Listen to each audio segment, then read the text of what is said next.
Howdy, all you delicious people. I'm here today to review Don't Breathe 2. So, going into this film, honestly, how I feel about this film is it feels like a step down from its previous movie. Uh, there in this movie, it just seems that there is a lot of preparation going on in this movie from the first time around because it seems that uh, the blind man was to have a lot more like Home Alone things to eventually trip up some people that were to come into his home. But whereas in the first one, if people don't know, go ahead and check Don't Breathe Out, the very first movie. Uh, you can also find Don't Breathe 2. You can also, instead of going into premium access or whatever the heck that this is, you could also go into an app that I've been using fairly regularly called Fox HD Movies, or you can go into an app I've been using fairly regularly called Yes Movies, Yes Movies and Shows. And but if you probably search Yes Movies, you should probably come up with that app right away. It's a pink Yes thing.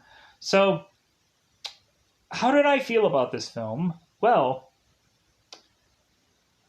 going into this, I would say step down from original thing, but here's the teeing up part of this movie. So, whereas people were just after the blind man's money in the first film, in the second film, they were after the girl in the second film.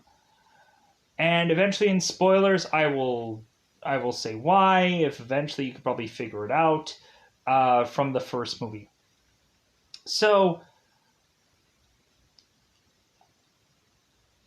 I would say like the worst thing probably about this movie probably has to be the story because it feels like there is none.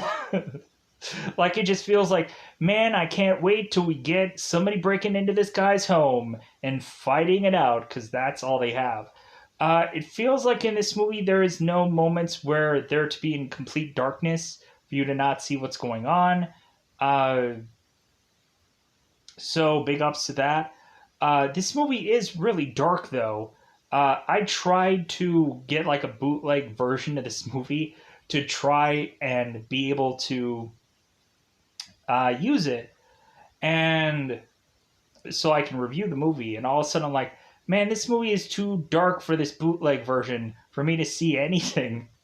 So I had to wait till it became like premium access, and then I can just go in and watch the premium access variation of this movie, which was technically still bootlegged, but whatever.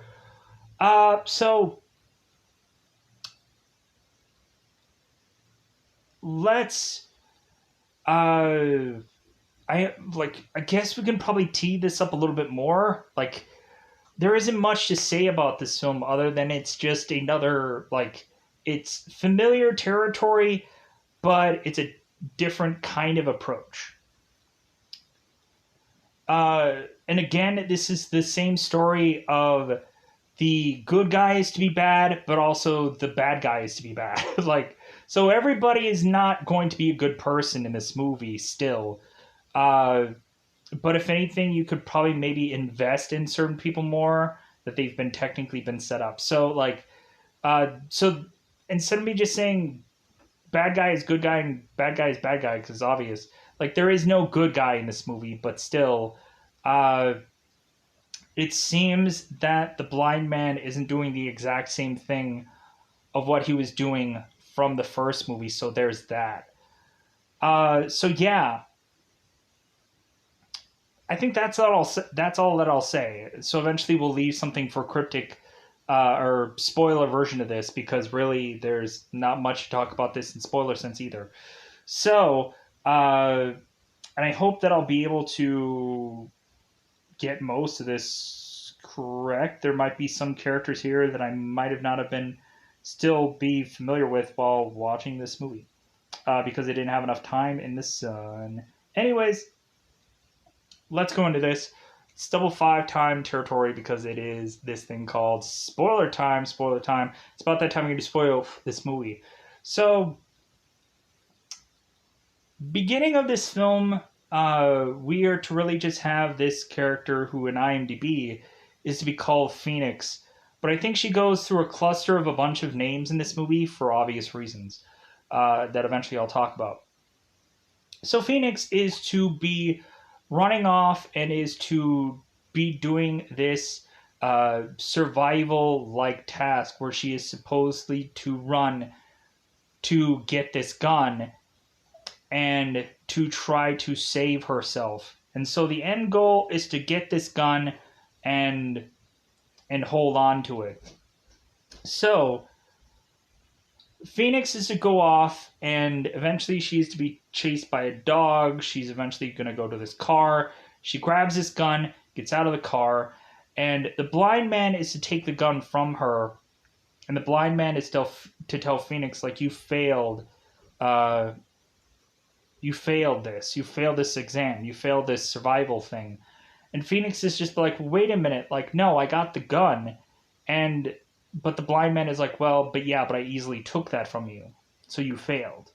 So, because Phoenix is to fail, supposedly, like, she isn't to get, like, any good thing because she had failed. Because there is to be supposedly a gal that is to pick up some plants from the blind man and is to ask, like, well, hey, is Phoenix going to come with me so that way she can just drive around and then we'll just drop her back off? And so the blind man is like, well, no, not today. And the girl's like, well, it's been a while since she's, like, kind of gone around town or whatever. Town. So, like, why not just let her out? So the blind man is just to go to his daughter and just be like, here you go. Like, that's how he sounds in this movie. I'm like, man, like, some rasp going in there. So the blind man is to let Phoenix go out and go ahead and be able to drive off to parts of town where she is to, I guess, mingle or eventually just be seemingly part of this town. So we have both this girl and Phoenix talking, because I want to say that this is Hernandez, but I could be wrong about this. So Hernandez is to talk to Phoenix and just kind of mention that maybe this girl should try to eventually meet someone her own age, or just have fun, or just, like, eventually there's going to be coming a point where Phoenix is going to have a teenage rebellion, and that's bound to happen. So after this whole time where Phoenix is to have some time away, when she's to eventually come back into her home, Phoenix is to tell her supposed father, the blind man, that she wants to eventually go to public school. And the blind man is like, no, like, if anything, private school should, or like homeschool should be good enough. And Phoenix is to mention that she's lonely, and the blind man is like, you don't know loneliness. Like, if anything, you also have had me. And Phoenix is to mention, it's like, well, you're not good enough. And like, like, her father isn't good enough. Well, if she is to probably die, he's to probably cry, but for however long, because eventually he's going to have to kill, like, 20 bajillion other people, I'm sure. Because that's what happened technically in the first movie. And so why have it be different here? So what I'm assuming is the character still Hernandez. So Hernandez all of a sudden is to be driving around to be stopped by these two men. And so Hernandez is to get out and talk to one of these men, who is to mention, because she asked them if one of them had been in the military, and to just kind of, like, see if there's common ground for her to eventually have these people move their vehicle, because the vehicle's in the way. So we have a guy who I believe is to be Duke.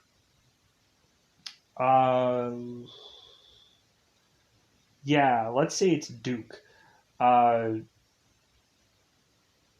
Is to mention that he was discharged, or dishonorably discharged from the military for a dishonorable war. which is supposedly make him like, well, that means that it's to be an honorable discharge, right? And so this girl's like, no, but like, hey, like if you could just like, considering we've technically served, like how about you move your truck? So this guy has to move his vehicle. The girl is to get back into her car to eventually get attacked by somebody in her back seat, and is to basically just like hammer her to death, or to just use some kind of sharp object to just kill her, because like not any guns are involved, because technically this isn't a public area. You would have thought that these people would have had silencers in either one of these movies, but they don't. Like these guns must be waking the dead in whatever this neighborhood is, because they're firing numerous shots. There's explosions going off, and no police officers would be called at any part of this movie, which seems weird. So eventually, what is to happen is that uh, we have the blind man who is to eventually go and check on his dog, and eventually he is to find that his dog is sadly enough dead. So the blind man is to touch his dog to find out that it's dead, and he's like touching on him, and it's like, oh, like that must be the where the wound is, and like obviously this is a wound where he is to have died from. So the blind man is to cry about it, and eventually he is to go back inside to think that probably someone did something to this dog. And so, round two of Don't Breathe. So, eventually we have the blind man going back into his house, and both, like, kind of Phoenix and blind man are kind of scurrying around into their house. And so we have these guys quietly but surely kind of making their way through this home to try to like assess where everything is.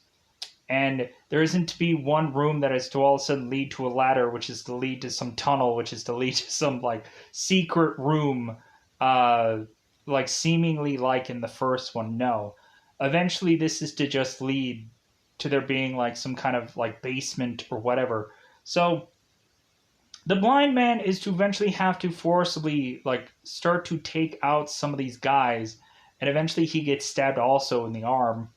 And while Phoenix is to be also out, the blind man is to tell Phoenix to go into the box. So Phoenix is to run off into this basement to be into this very small box, which she is to be able to lock herself, and there is to be this small hole for her to be able to breathe. So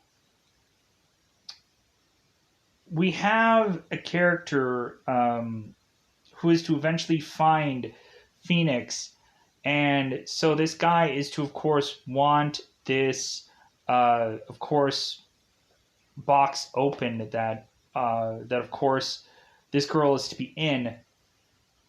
So he is to basically just start to have this hose and to pour water into here, thinking that eventually she will open this door, which she doesn't. So this guy just kind of waits it out. So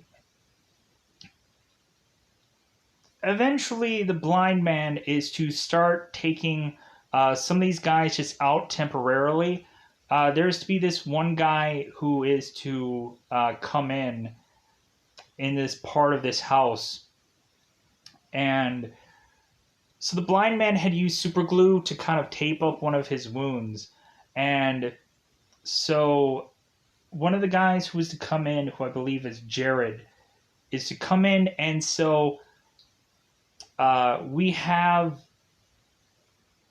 the blind man going and super gluing this guy's mouth shut and his nose closed. So all of a sudden, we have this guy who can't breathe, and there's to be this guy named Jim Bob who ends up noticing that this guy can't breathe.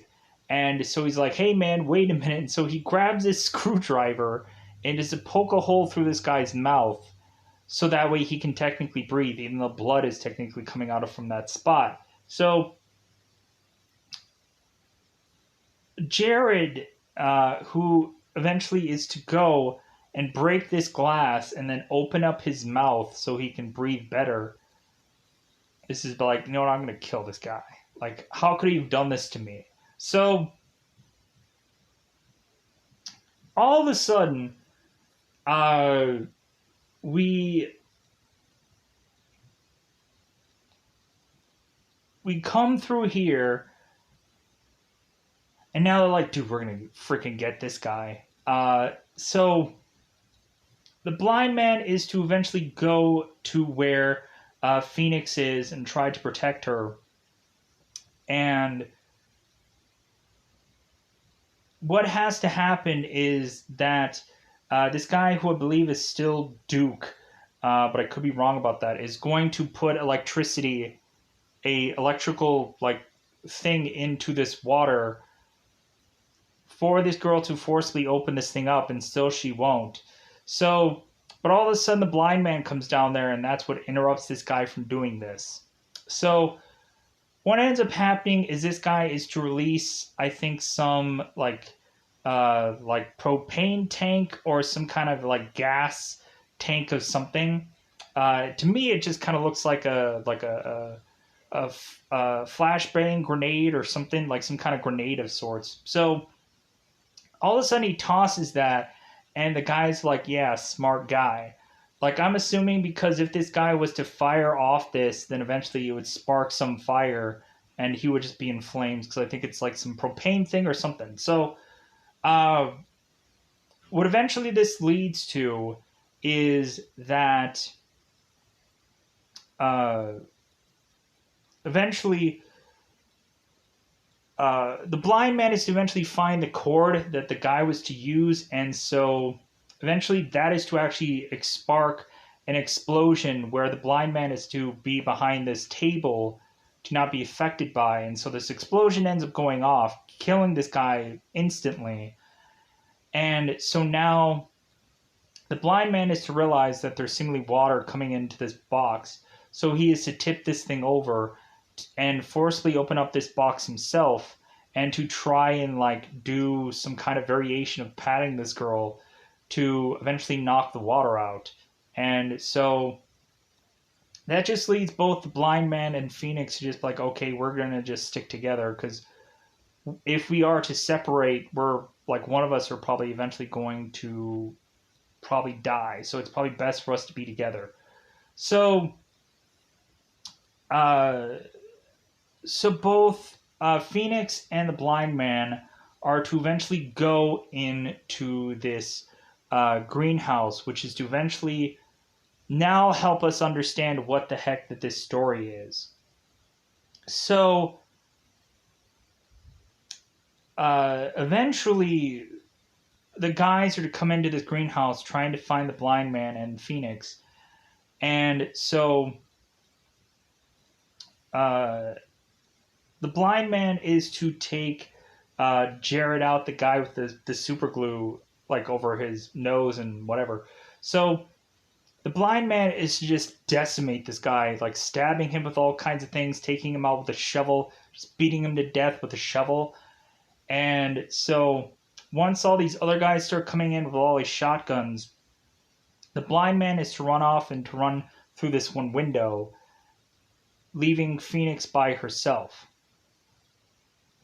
So now we get this spot where this guy named Raylan, who's a part of this gang, is to tell Phoenix like why they're there. So Raylan is to have taken Phoenix because she is actually his daughter. So the blind man had stolen this girl during some fire where I guess she was too young not to remember anything. Because we have this spot where Phoenix was to cut the blind man's hair and to mention, like, hey, do I get my looks from you or do I get my looks from my mother? And the guys mentioned, well, like, everything was lost in a fire. Like, we don't have any pictures. We don't have anything. I'm sorry. Just to keep up that lie. But Raylan is to say like your real name is this. I don't remember what exactly he said. Um, so I think he said like Tara or something that starts with a T. I don't remember exactly what it was. So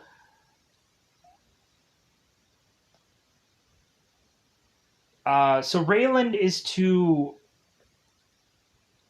want his daughter to be put in this vehicle so she won't see the carnage of eventually this blind man getting killed off.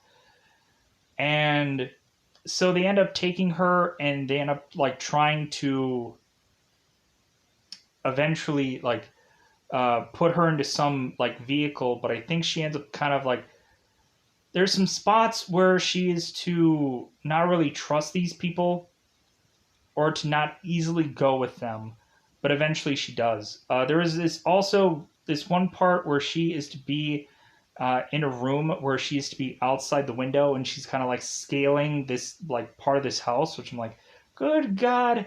Like hopefully there's some like straps or there's something to like protect this girl so she won't fall because I'm sure there is.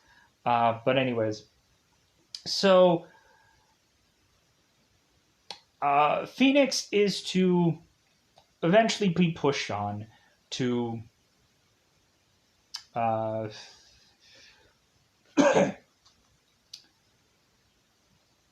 to eventually finding her actual mother, supposedly, because her mother is to be not in the best of health, and the guys are to eventually just kind of give up on this blind man because what they end up doing is while the blind man is to still be in his home and they know technically where he is, they end up burning his house down. And so now the blind man is to kind of scramble on the outside of his house and try to like fling out this window to eventually almost smack into this one greenhouse and eventually almost fall through that and then to like try to freaking like get out of his house as quickly as possible because his house is burning down. So I'm sure there's a huge number of flammable things that are also in his house also. Uh, so coincidentally, the blind man is to have seemingly a barrage of different things that he can easily be able to use. He ends up finding this vehicle that I guess is to be of his, that is to have this machete in it, that is to have these like cans of stuff that he is to use. And because he almost knocked out one guy with a thing of cans in one part of this movie. So the blind man is to make his way to figure out because they had left their dog there, uh, to eventually try and attack the blind man to keep him in one spot while I think Phoenix was to run away to some other location to get away from this dog. And eventually, like, the blind man was going to just shoot the dog, but he's like, I can't do that. Like, I can't just shoot this dog. It's not his fault. So,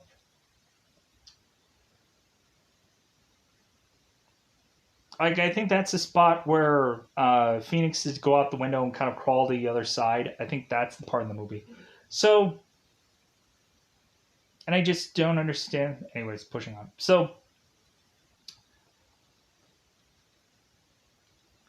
going into this movie, I would say like there's some interesting moments here. There's like some good parts of this film, but overall, it's just like it's so like it's not a good story. Anyways, Phoenix is to supposedly go home or a place that I guess should be close to home, and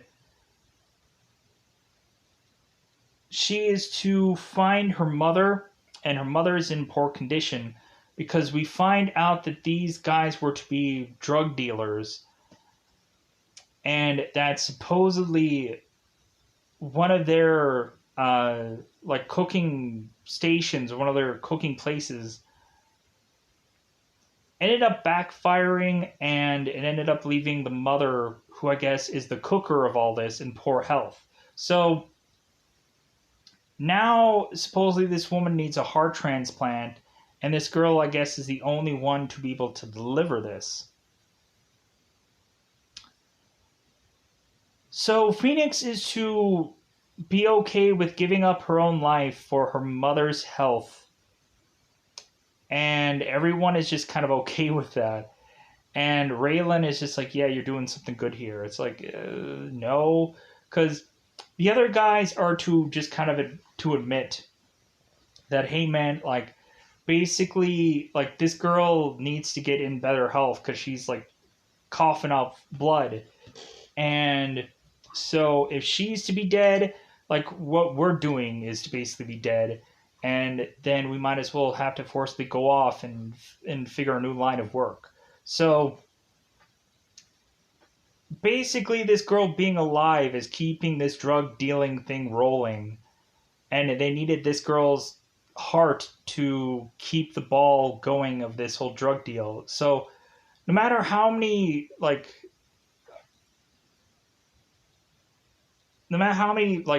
drugs that they are to obtain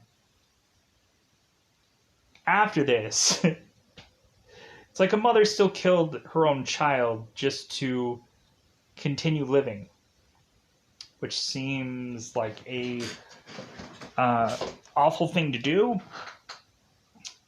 But hey, so going further along here,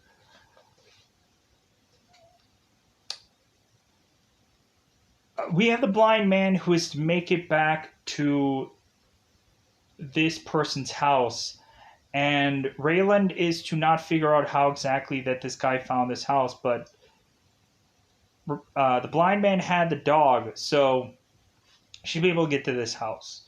So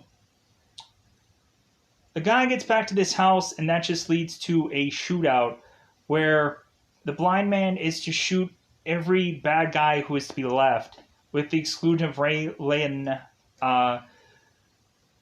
Phoenix's mother, and this doctor, but also this guy who is to be named Rawl. So Rawl is to pick up his gun and to tell the blind man, hey, like, you can go and protect her because what they're doing just doesn't sit right with me. So go ahead, like, hey man, I'm not going to shoot you. Go ahead and do this. And so Rawl kind of walks away. The blind man is like, okay, great. Freaking, like, I'll just go after these guys and kill whoever's left.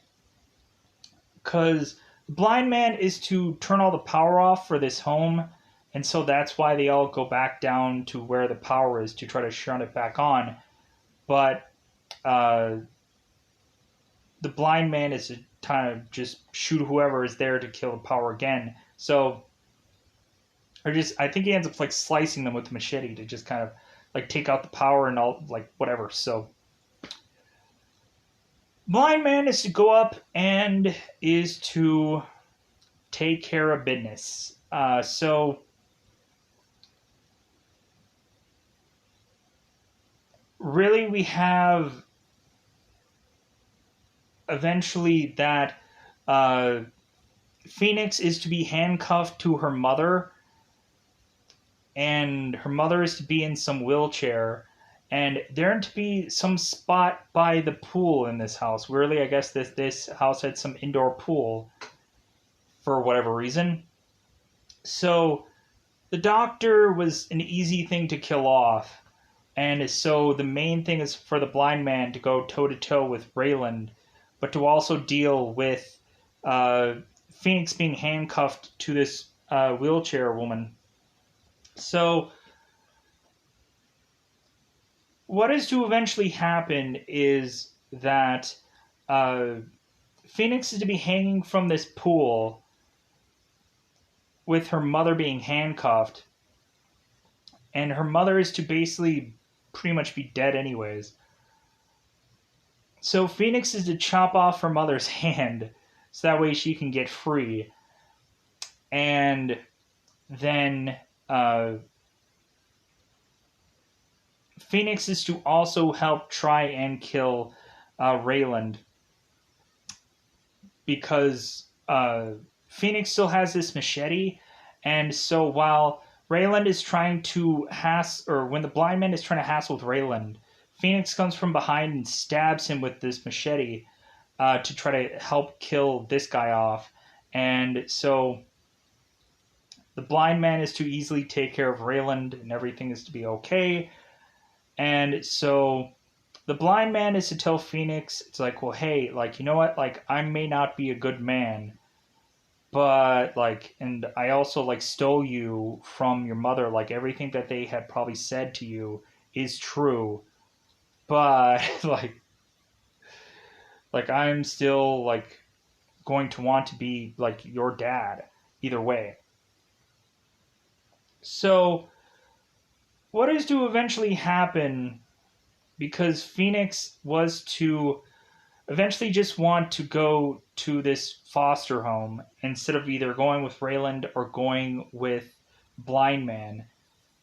So eventually, Phoenix just decides at the end of this movie that that's where she's really just going to go, to this foster place. And when they're to ask her what her name is, she has to say that it's Phoenix to finish up this movie. So, in a roundabout way, I apologize how maybe this may not be a very detailed review, but detailed enough.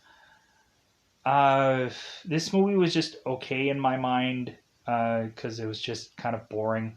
Uh, it was slower paced than the original one. It feels like they were kind of